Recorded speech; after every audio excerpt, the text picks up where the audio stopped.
noite, queridos irmãos. Boa noite. Que a paz de Deus, que a paz de Jesus possa nos envolver a todos. E que a gente possa, nesses breves períodos, que são breves, são muito curtos, absorver alguma coisa, algum ensinamento, já que, infelizmente, muitos de nós apenas e tão somente captam a orientação através de uma palestra. Eu, de uma certa forma, na nossa casa, procuro enfatizar sempre, e onde vou também, aproveite o livro espírita, porque ele vai ser uma extensão do que você faz no teu dia. Ou seja, você vai levar expressões de Jesus, você vai levar orientações sadias e saudáveis para a tua vida. Não só no âmbito de ficar dentro da casa espírita, não só aqui. A gente pode estender, a gente pode ampliar os horizontes.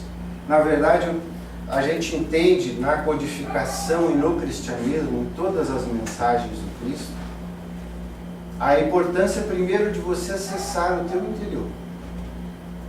E em acessando o teu interior, a segunda coisa é de você começar a estender os braços. Não para você, não para o seu filho, tão somente, mas para os outros. Na verdade, nós vivemos um momento, e isso nos chama bastante atenção, e até por isso que a gente vai trabalhar e conversar um pouquinho sobre um tema do Evangelho, a parábola do bom samaritano, e nela acredito que reflete-se hoje uma questão social muito séria no nosso meio, que são as pessoas que vivem na rua. Eu trabalho lá no centro e eu costumo todo dia me deparar com pessoas ou estão dormindo ou estão pedindo alguma coisa, mas a parte da sociedade.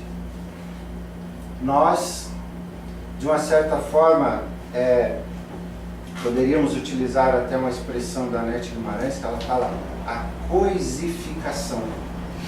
Você olha para aquele ser e não vê nele um ser que tem sentimentos, que tem frio, fome, dor, tristeza. Você vê nele uma coisa.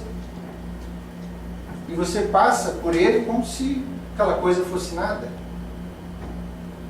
Então, talvez a parábola do bom samaritano venha chamar a nossa atenção.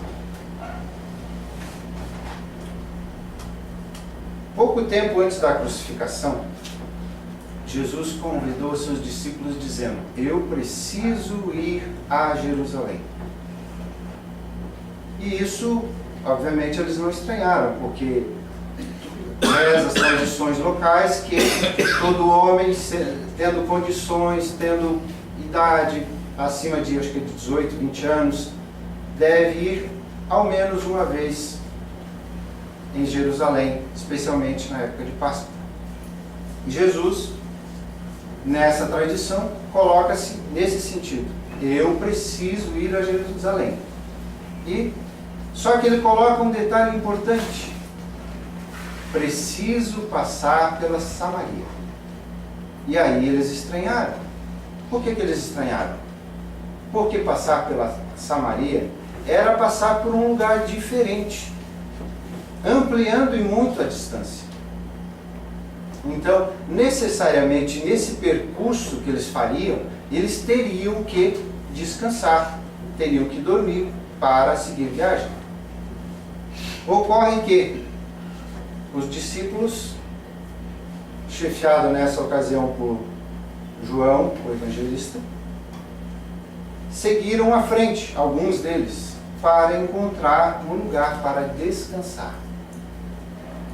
Bateram em várias casas e não conseguiram de nenhum samaritano que eles conseguissem descansar, dormir. E isso é um código severo lá no Oriente, que as distâncias são incomensuráveis, o clima é árido, ou é frio, ou pedregoso. Então, locais distantes, difíceis. Então, é regra que deve-se dar pouso aos que estão em peregrinação, em caminhadas e tal. Mas eles ignoraram essa regra e ninguém quis dar pouso a Jesus e os seus discípulos. Então, voltam eles, e Jesus ia ao caminho, voltam eles e falam: mestre, ninguém quis nos dar hospedagem. E aí conta a Haroldo Dutra Dias, num estudo que fez a parte, que João, num arrobo de caridade, diz assim: mestre, quer que eu peça ao Pai para que ele desça fogo sobre esse grupo de samaritanos e queimem todos? Isso ele falou no arrobo de caridade, porque eles estavam infringindo uma regra normal. E Jesus, lúcido, consciente, disse-lhe: o Filho do Homem não veio para tirar vidas, veio para salvá-las. Bom, isso João achou estranho também, mas tudo bem, não quer que queime, a gente deixa para lá, né? Deixa para lá, gente, não queima então. E seguiram viagem. O interessante é que Jesus encontra-se lá na Samaria com algumas pessoas, teve alguns casos. Teve o caso, e depois é interessante os irmãos procurarem na Bíblia ou no Evangelho, o caso em que ele conversa com uma senhora e ela acha estranho ele falar com ela, já que eles eram de povos diferentes, eram até rechaçados um pelo outro. E a mulher pergunta: como tu, sendo um judeu, fala comigo sendo uma samaritana? Aí Jesus disse, tem uma outra regra lá, que geralmente falam-se os homens, as mulheres não entram nas conversas em alguns casos. E aí disse: então faz o seguinte, vai lá e chama o teu marido. Aí eu falo com ele. A mulher disse o seguinte: eu não tenho marido.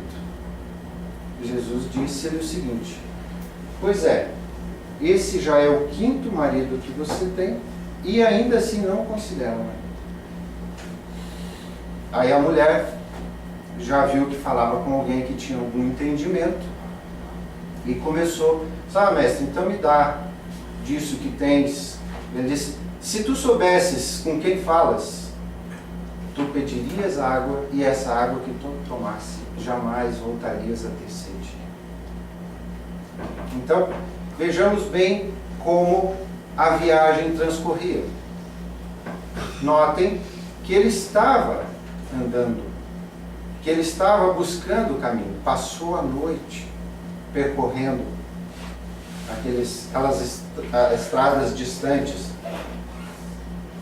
Só que daí, quando Jesus chegou em Jerusalém, notem que ele estava cansado, com fome, com sedes, com sono, já estava provavelmente a mais de 12 horas de caminhada.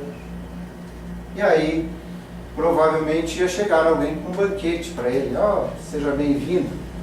Mas não vindo de Jesus, não vindo para ele, para que ele exemplificasse a nós. Já que o seu trabalho, a sua exemplificação foi curta, foram 3 anos, mas foi intensa. Então, o que acontece? Quando eles chegaram em Jerusalém, um doutor da lei veio tentar. Levantou-se um doutor da lei, daquele grupo de pessoas que estudavam a fundo a lei, e veio fazer-lhe alguma pergunta. Lembrem que ele estava com fome, com sede, com sono e tudo isso. Mestre, que é preciso fazer para possuir a vida eterna? Olha a pergunta profunda, que tem toda uma série de implicações e não pode ser respondida em 2, 3 palavras, ela é alongada. Aí o que aconteceu? Jesus diz o seguinte: o que está escrito na lei? Como lês? Porque uma coisa é o que está escrito e outra coisa é como você lê. Porque há fundamentalistas que leem e vivem ao pé da letra, como o caso de olho por olho, dente por dente e tantas outras coisas, onde pensa-se que tem que arrancar um olho, tem que arrancar um dente ou coisa parecida. Aliás, sobre esse item interessante, que Nelson Mandela, que passou um período longo na prisão, como a maioria lembra, inclusive o Carlos, que é mais jovem, né? E quando ele volta do exílio, ele chama duas pessoas, já que no jantar de posse ele poderia chamar duas pessoas representativas para sentar-se com ele na mesa no banquete. E ele chama dois brancos. Isso assustou, inclusive, a comunidade negra, mas como? Dois brancos sentados ao lado de Nelson Mandela? Aí eles ainda ficaram mais pasmos depois. Porque aqueles dois brancos que estavam ao seu lado no banquete de posse, como presidente da África do Sul, eram seus dois carcereiros, que o acompanharam durante 28 anos. Um à sua esquerda, o outro à sua direita. E Nelson Mandela, entendendo os erros cometidos pelos homens, entendendo o que Cristo quis dizer em todo o seu trabalho de pregação, de orientação, alguém veio lhe dizer: vamos ter que, aqui na África do Sul, colocar olho por olho, dente por dente. Ele disse: não, isso não pode acontecer. Porque se na África do Sul nós viermos a aplicar a lei do olho por olho, dente por dente, nós teremos um país de mutilados, um país de cegos, um país de desdentados. Porque há muitos erros, há muitos problemas. E não é com a pressão, não é com a coerção, não é com a vingança que a gente resolve as coisas. A gente resolve as coisas com outras formas, saudáveis, úteis. Foi o que Jesus colocou. Então o que acontece? Quando esse homem veio para o tentar, e diga-se de passagem, esse homem era muito inteligente, muitíssimo inteligente, só que ele não conhecia a pessoa com quem ele falava, e ali foi o erro dele. Então diz assim, respondeu-lhe, que é que lês nela? Ele respondeu: amarás o Senhor teu Deus de todo o teu coração, de toda a tua alma, de todas as tuas forças e de todo o teu espírito, e ao teu próximo como a ti mesmo. Disse-lhe Jesus: respondesse muito bem, faze isso e viverás. Notem que o doutor da lei era inteligente. E ele tinha simplesmente pegado inúmeros conhecimentos anteriores e trazido a essa expressão: amar a Deus sobre todas as coisas e o próximo como a ti mesmo. Isso está em Levítico e está em... esqueci a outra parte, um pouco eu lembro. E aí o que aconteceu?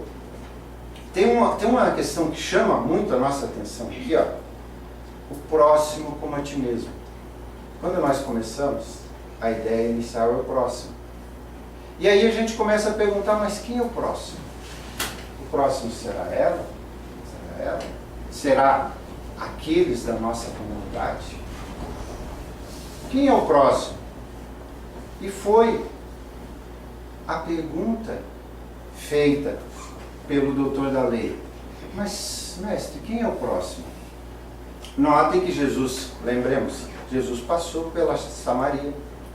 Os samaritanos não lhe deram pouso. Que João queria queimá-los por causa disso. Que esse doutor da lei era inimigo dos samaritanos. E Jesus, para ilustrar quem era o próximo, conta a parábola do bom samaritano. que descia de Jerusalém para Jericó um homem. Quem é o homem? Qual a nacionalidade, o que fazia? Ninguém sabe. Na parábola não é identificado isso. E, na verdade, assim, se nós pararmos um pouquinho para analisar, toda a mensagem do Cristo, não há uma vírgula que não tenha um ensinamento. Tudo tem um ensinamento profundo. Jerusalém era tido como uma parte religiosa, uma cidade religiosa, uma cidade moral. E Jericó era tido como uma cidade financeira. E descia o homem de Jerusalém para Jericó. Isso podemos entender, saía do centro espírita para o seu trabalho. São várias as interpretações que poderiam acontecer, mas saía de um lugar melhor para um lugar de, talvez de trabalho, enfim, de qualquer coisa. E esse homem foi tomado pelos assaltantes, que tiraram tudo e lhe deixaram ser morto. Aí Jesus conta que passa por ali um sacerdote, olha o homem e passa adiante, inclusive atravessa para o outro lado do caminho. Em seguida, vem um levita, também faz o mesmo, também segue o mesmo caminho. E depois vem aquele, fruto do que nós conversamos, o bom samaritano. Notem a sutileza do que Jesus coloca. Todos estavam contra os samaritanos, e Jesus coloca o samaritano como a figura principal e saudável dessa história, dessa parábola. E passa o samaritano, é tocado de algum sentimento, mas quem toca o samaritano? Por que os outros dois não foram tocados? Por que ele foi? Ele foi tocado de sentimento, desceu do seu cavalo, limpou as feridas com vinho e óleo, o óleo simbolizando aquele negócio de não deixar as feridas ficarem mais complicadas, e o vinho para dar uma aliviada, enfim, limpou, levou à hospedaria, pagou para que o hospedeiro deixasse lá, e se gastos a mais houvessem, ele arcaria com isso.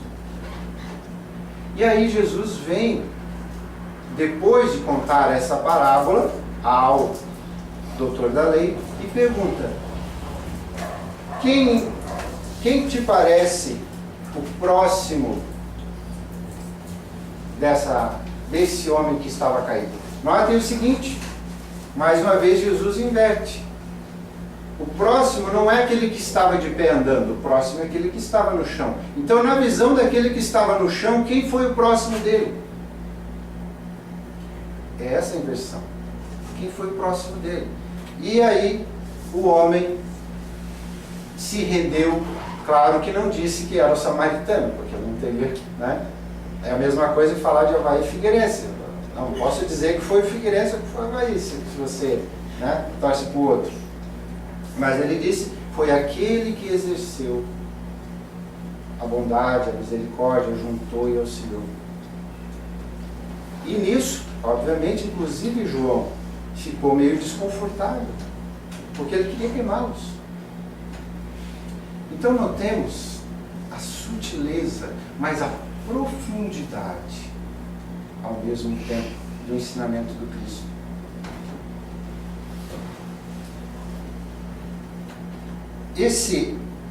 Aqui nós colocamos algumas expressões: caridade, egoísmo, humildade, orgulho. Na verdade, essas virtudes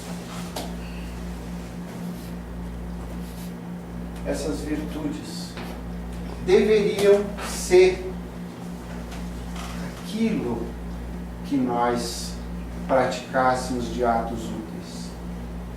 Mas o que nos move geralmente o que nos move, geralmente, é esse amigo aqui, ó. O egoísmo. Segundo a Nete Guimarães, o egoísta, primeiro ele, depois os próximos e aos outros nada. Primeiro eu, depois os meus, aos outros nada.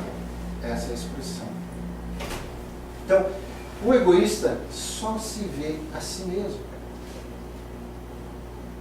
Ele só olha a si mesmo, ele só busca a si mesmo. Mas na verdade assim não cabe a nós dizermos esse é mais egoísta do que aquele, esse é mais egoísta do que esse. Todos nós possuímos em graus maiores ou menores esse vício moral. Todos nós possuímos essa fuga que na verdade é alguma coisa que nos prejudica. O egoísmo, segundo essa orientação toda da doutrina espírita, que pode ser considerado cristianismo redivivo, que pode ser considerado a expressão máxima de amor ao próximo, a si mesmo.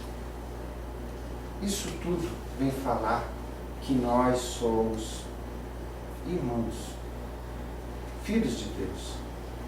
Estamos numa caminhada que ela pode ser longa, no caso do Sr. Domingos, né, Sr. Domingos? Ou curta, como é o nosso caso, né? Mas é uma caminhada. E segundo dizem os Espíritos, por mais longa que seja uma caminhada, aqui no plano físico, ela não representa um dia de trabalho, né, na extensão dos tempos. Nós somos imortais. Então não adianta nós jogarmos para frente aquelas parcelas que venceriam agora. Não vamos esperar para abraçar o nosso irmão amanhã. Vamos fazê-lo hoje. Porque, na verdade, nós não sabemos se amanhã nós estaremos aqui ainda encarnados. E se nós não estivermos aqui ainda encarnados, nós vamos lamentar. Como há lamentos, e isso tem vários livros escritos agora, atuais, psicografia do Divaldo Pereira Franco, mensagem de Manuel Filomeno de Miranda, sobre as dificuldades que muitos espíritas têm ao acordarem no lado espiritual. Ao entenderem que isso tudo que foi muitas vezes passado, que foi lido, que foi vivenciado, ou essa máscara que muitas vezes a gente usa em alguns locais, era tudo verdade. Tudo verdade. E muitos acabam ficando loucos. Então há hospital no plano espiritual especializado em espíritas que erraram, que perderam o time. Pessoas com possibilidades de falar, de expressar, pessoas com dons de ver coisas, de dar passe, de curar. Todos eles acabaram errando, esses que lá estão. E o Manuel Filomeno de Miranda vai perguntando a cada um: o que aconteceu, por que você está aqui?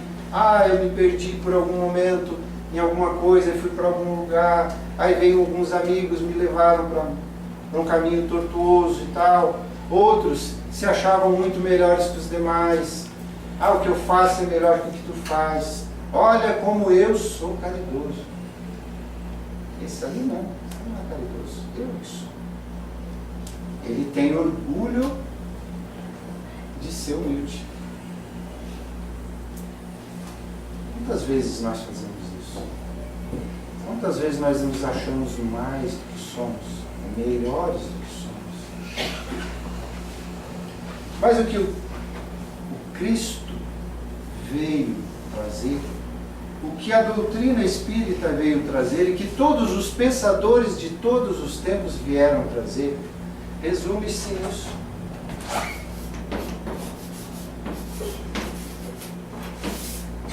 Amor. Notem que o doutor da lei sabia amar o próximo. Amar. amar a Deus. Mas quem é o próximo? O próximo é teu irmão. O próximo é meu irmão. Qualquer que seja ele. E quantas vezes nós oramos, nós pedimos a Deus para que nós nos beneficie e que o outro se prejudique.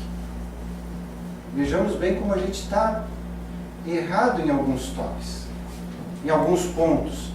Quantas orações perdidas, e obviamente quem está ouvindo está dizendo, tadinho, está totalmente fora do contexto lógico. Como é que você vai pedir a Deus para que prejudique um irmão teu, já que ele é pai dos dois? Há, aí sim, o esforço de cada um. Se tu queres alcançar alguma coisa, se tu queres ser alguém em alguma área, estude, trabalhe, persevere o mais possível. Se não, acaba acontecendo o que muita gente tem, que é aquela dificuldade de ver o outro melhorar-se. A dita inveja. Como é que o fulano consegue? Como é que aquele cara casou, aquele cara comprou um carro novo? Como é que aquele está lendo, eu não consigo ler, eu só consigo assistir TV e me dá um sono. Tem alguns que reclamam que o livro espírita, que tem um obsessor, não consegue ler livro espírita. Começa a ler, começa a estudar, dá um sono. Dá um sono. Segundo a Rete Guimarães, é atrofia do nosso cérebro, que é uma máquina. Ele precisa estar sendo exercitado. E se você não exercita, ele vai atrofiar. Aquela energia que viria para o cérebro para movimentar isso tudo vai para uma outra área. E segundo a ciência nos informa, uma pessoa com a idade avançada tem mais memória do que uma pessoa com idade que seja jovem. Um de 17 e um de 71. Um de 71 tem mais memória do que o de 17. Mas como? A gente aprendeu que aos 40 anos a gente começa a esquecer tudo. Mas não é assim. Segundo também os estudos dizem, é a mesma coisa que você... Quase hoje todo mundo tem computador, tem tablet, ou sei lá o que. Experimenta abrir 40, 50 programas. E aí vai assistir um filme no YouTube. É lento. Aí começa a apagar isso tudo, ver se não fica mais rápido. Aí você vai estudar, vai fazer alguma coisa, ou ler, aí você começa a pensar o que eu vou fazer amanhã, o que isso, o que aquilo. Ou seja, tem muitas janelas abertas. A gente tem muito barulho na cabeça. Muito ruído. E aí a gente esquece, inclusive, essa expressão pura, saudável, que é o amor. O amor tem que ser primeiro sentido. Você tem que sentir esse amor. E muitas vezes, se você parar para pensar, você foi amado pela sua mãe. Ah, mas a minha mãe não dava carinho, porque não sei o quê. Sim, mas tu lembra desde quando você nasceu? Pare e pense. Muita gente se mantém arrogante hoje, que é contra isso, que é contra aquilo, mas teve a oportunidade de nascer. Hoje está aqui. Porque alguém lhe deu leite, não lhe vendeu leite, porque não tinha nem com o que pagar. E cabe a cada um de nós, à medida em que vamos desenvolvendo sentimentos melhorados, vamos deixando aflorá-los ao nosso dia, a gente começa a amar o nosso semelhante, a colocar em prática. Quem sabe um dia, se você olhar para alguém na rua e se sensibilizar, sem julgamentos, por que ele está ali, não sei. Mas de repente ele está com fome. E se você tiver um pão sobrando, meio pão que seja, tenho certeza que ele vai adorar. Quem sabe se você perguntar o nome dele, por que você está nessa situação? Será que eu posso colocar o seu nome em algum caderno de prece para tentar fazer alguma coisa útil?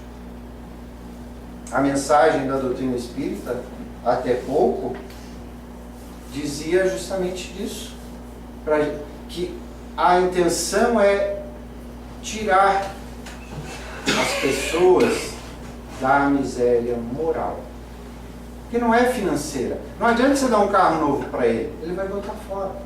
Você tem que tirar ele dali. Você tem que tirar ele de dentro dele mesmo para ver o que ele está fazendo. Tem que dizer para ele: você é útil, você, gente, Deus te ama, Deus quer o teu bem. Aí talvez, e quem sabe, ele possa acordar. Se não acordar, mas quantas vezes eu falei, são sementes que um dia vão brotar. Quaisquer que sejam elas. Um dia elas vão brotar. Dentro desse amor, tem a questão da caridade.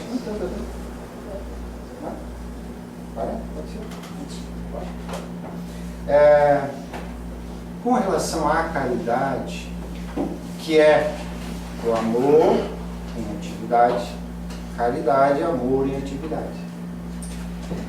Paulo de Tarso entendeu tão bem isso. Alguém sabe quem foi Paulo de Tarso?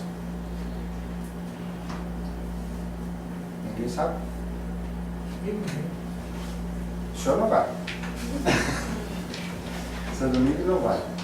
Paulo de Tarso era o Saulo de Tarso, perseguidor de cristãos, que um dia, às portas de Damasco, acabou tendo um contato com o Cristo em espírito. E aquela luz o chamou à razão. Naquele momento, ele saiu da miséria onde se encontrava e, vendo que o caminho que ele seguia era diferente do que ele almejava, ele perguntou: mestre, o que queres que eu faça? E Jesus não deu um roteiro escrito, vai isso, faz aquilo, não. Entra na cidade. Mas só isso, entra na cidade. Entrou na cidade. E dentro da cidade ele queria perseguir, e estava indo com os demais, para perseguir um cristão chamado Ananias. E aí também o Cristo aparece para Ananias. Diz: Ananias, vai procurar o Saulo. Aí o Ananias disse: mas Senhor, o Saulo é aquele que estava vindo para me perseguir, para me matar? É esse? Não é um outro, né? É esse? Tem certeza? Não, é esse mesmo. O Ananias vai, ajuda-o a ver com os olhos físicos novamente, e ele sai fazer as suas caminhadas. E ele entendeu tão bem o que o Cristo disse, que foi o maior divulgador do cristianismo naquela época. Ele fundou várias igrejas, e como as distâncias eram longas e não tinha metrô, trem-bala, nem helicóptero, coisa parecida, ele mandava cartas. E uma das cartas que ele faz na primeira epístola aos Coríntios, ele cita o seguinte: ainda que eu falasse a língua dos anjos e a língua dos homens, ainda que eu tivesse a perfeita ciência de todas as coisas e a fé ao ponto de transportar montanhas, sem caridade eu nada sou. Então, Paulo de Tarso entendeu tão bem o que Jesus queria, que se coloca dessa forma. Porque nós vivemos cercados por questões nossas, egoísticas, diárias. O que eu vou fazer, onde que eu vou fazer? Mas a gente não para pensar no outro, a não ser que seja o nosso filho pequeno. Às vezes, há um vizinho, um amigo que está lá no hospital. Não, mas o hospital não gosta de ir. Ir lá no hospital, chega lá, a pessoa está deprimida. Quantas vezes eu acompanhei pessoas em hospitais que estavam no hospital e alguém veio visitá-lo e diziam o seguinte: nossa, eu achei que eu ia encontrar uma pessoa tristonha, cheia de reclamações, e encontrei uma pessoa diferente, que inclusive estou melhor do que quando cheguei. E assim também nos ambientes de oração. Toda vez que você se dispõe e se desloca na sua casa para pedir ajuda, você recebe. Mas quem sabe pelo caminho você pode encontrar alguém. Quem sabe no caminho há alguém caído. Nós hoje não precisamos tanto do alimento físico, mas precisamos de uma palavra, de um carinho, um bom dia, uma boa tarde, qualquer que seja ele. Há inúmeros casos de pessoas que estavam pensando em suicídio. E há um abraço de um amigo, um sorriso de alguém, pararam para refletir. Não sei se os irmãos sabem, mas hoje, a cada 40 segundos, alguém se suicida no mundo. Suicídios que foram concretizados.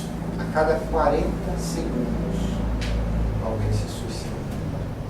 Não estamos aqui falando daqueles que tentaram, não conseguiram, foram para o hospital, ficaram algum tempo e acabaram morrendo lá por outro motivo.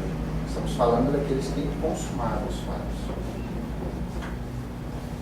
Então, a miséria hoje, ela é também moral. E cabe àqueles que tentam tirar a sua máscara. Tira a sua máscara. Não adianta você sorrir se por dentro você está com raiva. Não adianta, seja sincero contigo. Faz a tal da reforma íntima, como aqui pede. Se analisa como Santo Agostinho, na questão 919, fala. Para, pensa, reflete o teu dia. Ah, tal coisa não foi bem feita, então amanhã faz diferente. Porque todos os dias são para a gente oportunidades. Como disse, não sabemos se amanhã nós estaremos aqui de volta. Não sei se hoje é minha última exposição nessa casa, não sei. Não sei se amanhã ou depois alguém de vocês vai estar aí. Então, é importante a gente analisar. Não adianta depois o desespero, depois já foi. E agora? Você pode resolver alguma coisa agora. Deus espera que você faça isso hoje. Amar a Ele sobre todas as coisas. Sobre o dinheiro, inclusive, sabe? Sobre a beleza, inclusive. Sobre o carro, sobre amar a Deus sobre todas as coisas. E ao próximo, como a ti mesmo. Mas como é que eu vou me amar? Eu não me conheço. Então pare, pense, reflita. Só podemos dizer como final, Deus nos ama a todos. Muito obrigado.